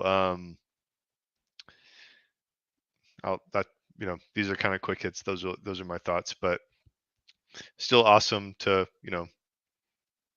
chopping up monsters with my axe and flinging it across the screen and calling it back with the triangle button. It still feels good every time Kratos catches the axe. I don't know what little nuances they have, but it just feels good to play, enjoy the story, and it's beautiful. So Is there a reason like why we can't have a Thor game? Like Sony Santa Monica has figured out like the weapon like that axe works as yeah, I would expect Mjolnir to work in a video game. We've figured out flying between Anthem and Iron Man. You know, it just seems like the industry is ripe to give us a Thor game. It's possible. Same could be said for Superman, though. We haven't seen any good one Superman games either, even though all these studios can uh, do all these things. But yeah, maybe someday we'll get that Thor and Superman game. Not cross though, not what was Superman the cross one? Thor. Maybe What who was knows? that one Avengers game that was like the live service game that like face planted almost Yeah, the immediately? Square Enix game. Yeah, Yeah, didn't Yeah, that have Thor in it? we don't talk about that. Oh, yeah, they did have Thor in it though. I don't think I got to his part though, where you could play him, so I can't say how that went there. Yeah, well, we're getting a Captain America Black Panther game. Yeah, coming up. All right. Did you finish God of War, or you're still working no, through it? I mean I'm somewhere in the middle. No. I've got a significant amount of hours in it, but I don't know how close I am to the end. All right. Nice. I got a couple of games here coming up. Pretty quick hits. I've been doing a lot of, or I shouldn't say a lot, but I've been doing a bit of traveling for work. So on the train, uh, like a day or two out of the week. So I've been jumping on some mobile games, Switch games. So first up, Slay the Spire. Jump back into that kind of card battle game. Uh, just kind of, I guess I didn't realize that I had started at like I don't know, probably earlier this year, maybe spring at the latest. And I played a little bit, but I didn't realize like it's I guess kind of like a roguelike, one of the two. I could never discern between the two, but there's like a path you can kind of follow up, up until like a main boss, actually multiple paths, and you can choose your way like each time you're going, and then until you get to the end boss, and it's just like I was getting absolutely wrecked by that boss at first, but now I finally gotten to the point where I've got a good amount of cards and some pretty powerful ones, so I've been able to beat them like once or twice now, within the past couple weeks. So it's kind of a nice, you know uh, different thing for me, because usually, I mean, other than Marvel Snap, which I haven't played in a while, I really wasn't too big in the card games, but this one's kind of nice for those quick hits. You can do play a couple matches, or couple rounds, I should say, not matches. um, and I could just stop right in the middle of it, and I'll pick right up, where I left off. So it's kind of nice. You can play those type of games. And then the other one on the Switch I've been playing. I went back to Mario Odyssey.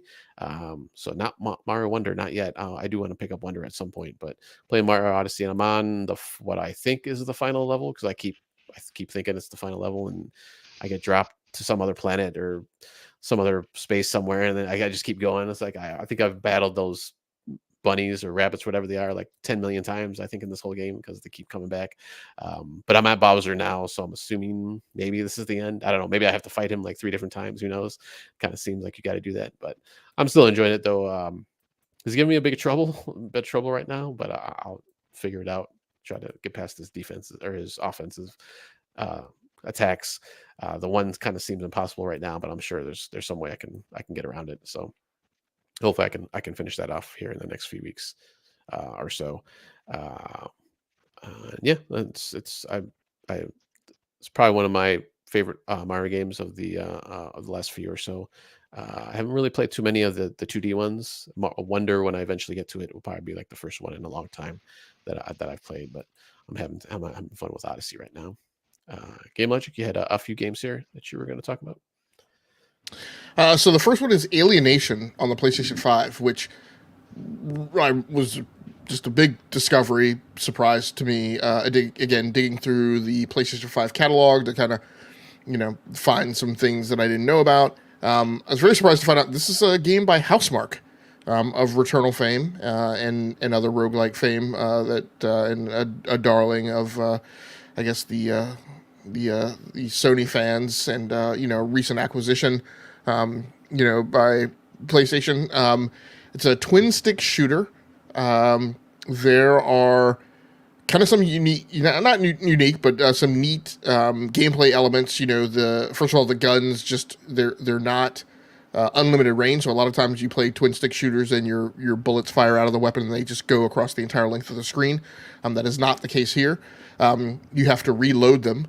And in kind of classic Gears of War fashion, there's a quick load blip like midway through the reloading action. Otherwise, it takes you a significant amount of time in terms of tactical battle space and management of it to reload your weapon. So that creates a certain tactical dynamic. Typically, if you don't catch that fast load, you're going to have to, as hordes of enemies are coming in, you're going to have to flip to utilizing your melee. But your melee also, you're in an exosuit, so you're also not able to melee just in an unlimited fashion. So it really emphasizes, in any twin stick shooter, particularly, the kind of bullet hell twin stick shooter, which most twin stick shooters are bullet hell.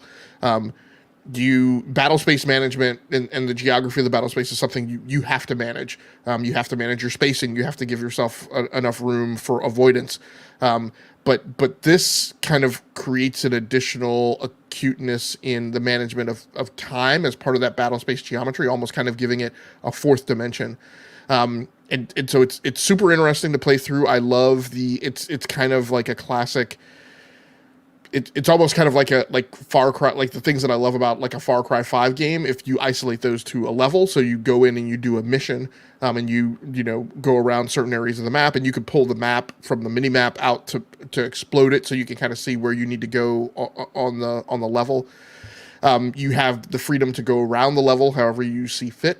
So it's pretty neat, and you get weapon level ups, as you go across the map as well. So. Very neat, very much a surprise. Very surprising that it was by Housemarque, and very surprising that it was a PlayStation 5 exclusive, which I didn't know. So it's a 2016 game, but just a gem of a thing that I just happened to come across. My second 2 games were actually games that I played on the Steam Deck. So I've been going through a little bit of my hardware anxiety, where I'm like, there's stuff around here that I haven't touched in a while. So I wanted to spend some time with the Valve Steam Deck this week.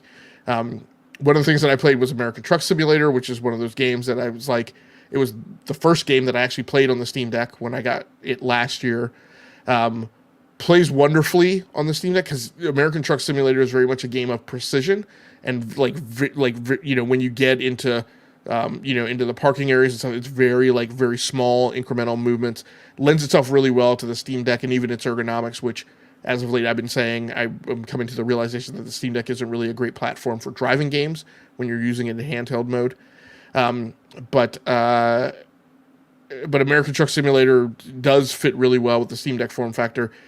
The game itself also kind of brings you into this zen where, whether you're on the open road, or you're in the parking area where you're kind of doing these really tiny, precise incremental movements. You just kind of get into this zone, where you're not distracted by the world outside you, and you're kind of hyper focused on nailing this thing and getting it right. It's also toggles all of my tripwires for vehicle simulations, where it's got a lot of different controls and knobs and things you have to pay attention to that are kind of going on in the cockpit of the cab. In the early stages of your career, you're driving lots of different vehicles, so it also kind of hits my zeitgeist where I like that variety as well. So American Truck Simulator has been one of those games that I've been constantly, it's in the back of my mind that I want to get back to. I do want to get back to playing it on PC with my wheel and pedals, but I always struggle to find time to dedicate to go off and sink time into it in the midst of all of like the big summer blockbuster AAA kind of games that are coming out. So I was really happy to be able to get back to it on the Steam Deck this week. And the last game that I've also been playing on Steam Deck was Horizon Zero Dawn. So I've also had it in mind that I really want to get onto my Steam Deck and start playing some of these games that are really like these super high performance games on PC, but also scaled down so that they are playable on the Valve Steam Deck.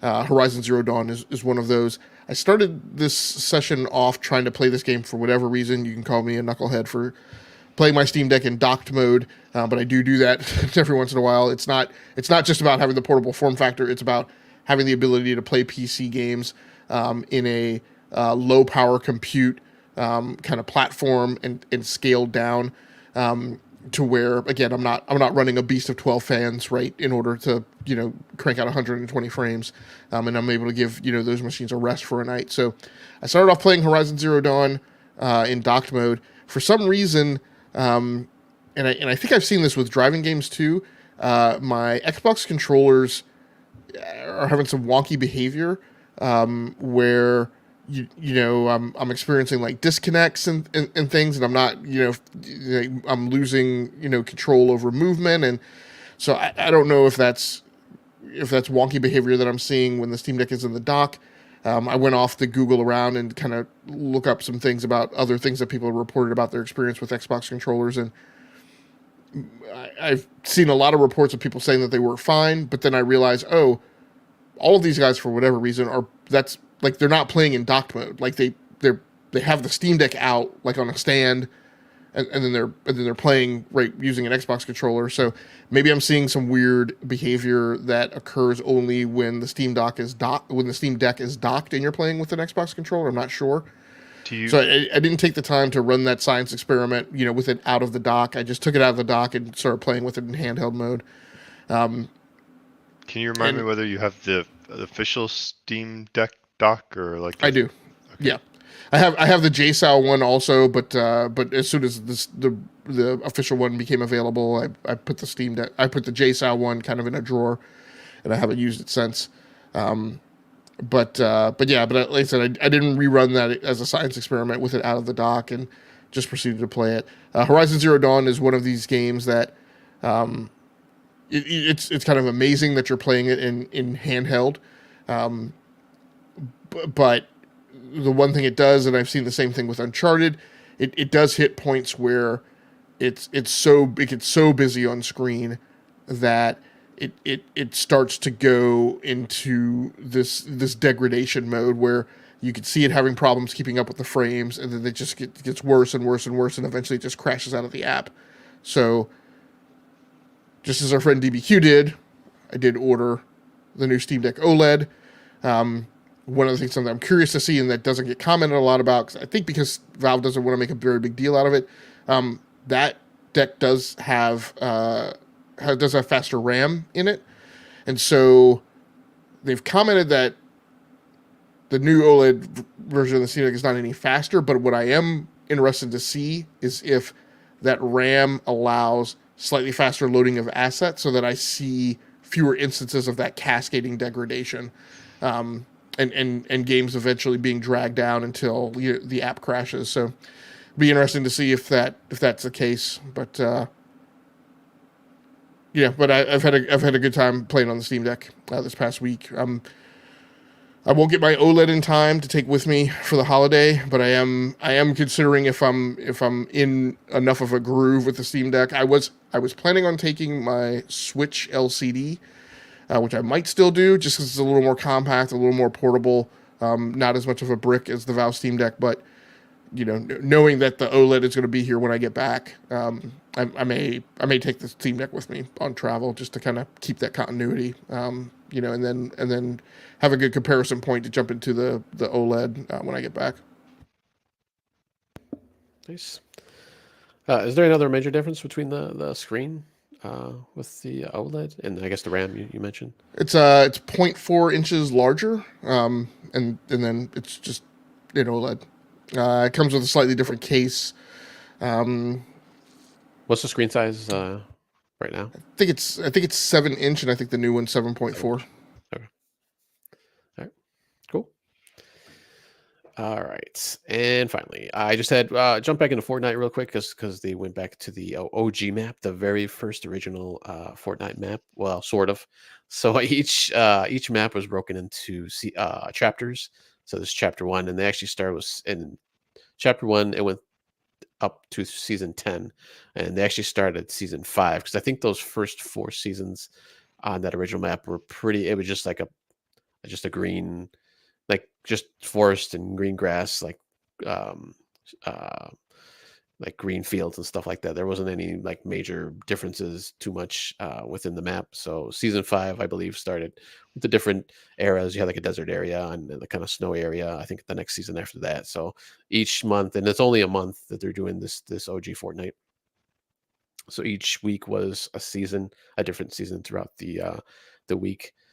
So they're actually on seasons 6 and 7, or 7 or 8. Oh, 7 or 8, I think, this past week, and I think they're going to do 8 or 9 this week, and then probably 10 the following week to finish it off. So, and then they add a little bit of whatever happened in that season. Like there was, like I said, they mentioned the snow biome wasn't actually there at first, and then they added that in one of the seasons. And I know there's like a giant volcano that happened on the island at one point too. I'm assuming that'll happen at the end. So they just add stuff, and then they add all the old guns and vehicles that they've had throughout the seasons, like golf cart and little four-wheeler and hoverboard and stuff like that. So it's kind of nice to go back to those kind of things and those kind of places. It's just very nostalgic, even though it's only like a 5 or 6 year old game right now.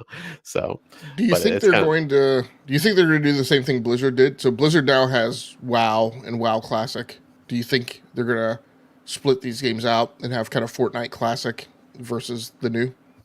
They could put it as another mode, just like they did with Zero Build when that first came out. I know that blew up really big, and they eventually kept that because I think, well, they said initially I think they were only going to do that as an LTM limited time mode, but they ended up keeping it. Now you can do either build or no build right now, so they could do that with the map if they wanted to. I don't see why they could, but it's a little bit different having a whole nother map because they've never kept the maps before.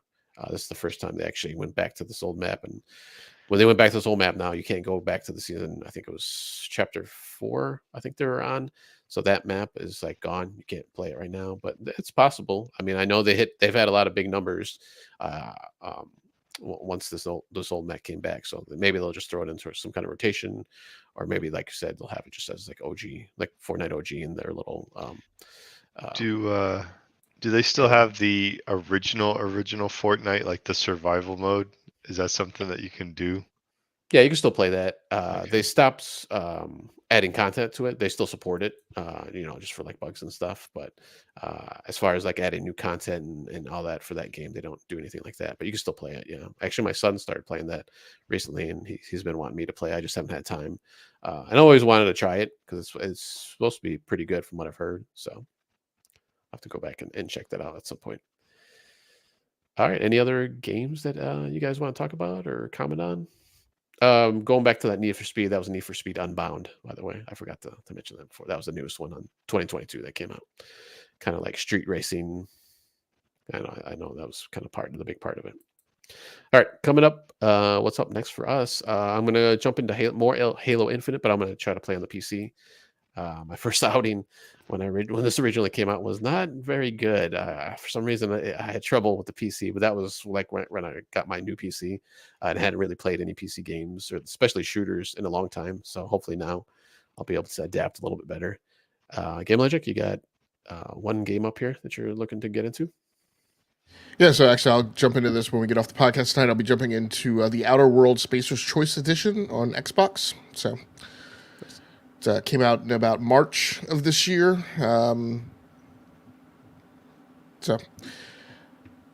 There's unfortunately, just because of the way that I play on different platforms, like a lot of games that are kind of above my threshold for things that I want to play on Xbox. Unfortunately, I'm already playing on PC or PlayStation. It was good that this game was available, in the catalog. Something for me to go check out and take a look at on Xbox.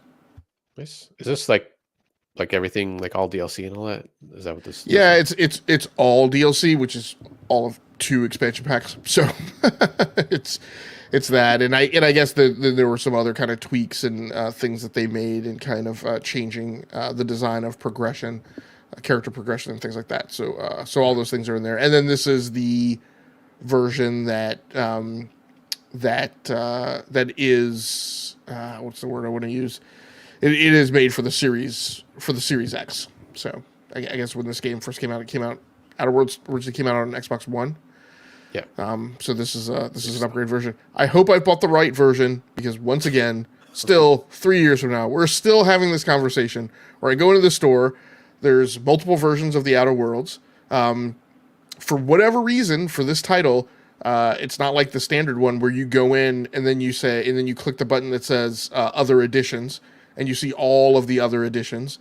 There's one that you can click where you see like 2, but then there's this edition that is like by itself and it doesn't seem to be related to anything else. And then there's the Spacer's Choice Edition upgrade, which is for the Xbox One. 3 years after the generation started, I thought that we would have resolved all this, but you can still go into the store and be confused. I have experienced this mostly in the Xbox store, but I think it also exists in the PlayStation store. Maybe PlayStation has cleaned up their act a little bit better at this point, but like I don't get it. Like we should be able to have a digital storefront with a title with multiple SKUs underneath that title, parent-child relationships, where it's clearly delineated like what it is that you're purchasing. It's kind of like the Destiny 2 problem, but like exploded to like every title right in the store. If there's more than one SKU for it across more than one platform. Yeah. All right, so what's anything you're looking forward to playing soon? Not in particular, but I did pick up Prey and Dishonored 2 for under $5 in the Steam sale. Nice. It's like for 20, like might be still available at that price for the next day. And then we'll see what comes of like Steam fall sale should be kicking off any day now. So yeah, I think that's coming out. I was just seeing that in one of the Discords I'm in. So all right, and even though DBQ's not here, I believe, like you had mentioned, he has the the OLED, also Steam Deck. So maybe we'll hear from him next week. A little bit of a report on that one, see how that is. But he didn't have the original one, right? I don't believe he did not. No, I think he had pre-ordered it, but then canceled that. So. He did. Yeah. He and I both pre-ordered and both canceled, but then I went back later and went ahead and ordered it later. When they hit that point in the timeline where they were just like regularly available, I went and ordered one at that time. Yeah. Oh yeah, that's right, because they were hard to find there at first. Yeah. All right. So that does it for episode number 316. Thank you, Ocelot, and I think there's another person, Immortal Black, that stopped by in the comments. Thank you for stopping by. Thank you, Game Logic and Swiss. Hopefully Swiss will see you again soon, maybe before the superlatives. But if not, we'll probably see you at the superlative, hopefully superlative show at the end of the year or beginning of next year, depending on when we, I think we got to talk about that actually, when we're going to do those shows, because I know it kind of changes every once in a while, but we'll see how that goes coming up. check us out next week. DBQ Hams hopefully will be back as he's scheduled to be the main host with, I believe, myself and Game Logic will be there after our Thanksgiving holiday. So we'll be back, should be back on our regular scheduled Sunday night time slot. Thank you, everybody, for watching. If you watched either live or on VOD, please check us out on YouTube, SoundCloud. What else do we got out there? Game Logic. I always forget the other platforms you got out there. That's it. We were also on Google Podcasts, and then promptly, like 2 weeks after that, Google announced that they're retiring Google Podcasts and shifting it over to YouTube Music, which I can't stand. So we will not be on YouTube Music. So SoundCloud. Oh, and Spotify. So we're on SoundCloud and Spotify as well as here on YouTube. Nice. All right. Yes. And please, as usual, do the like and subscribe if you like this video or not, and subscribe to our channel. We will see you next time. Thank you, gentlemen. Thank you, audience. Take care of yourselves, and we'll see you next time.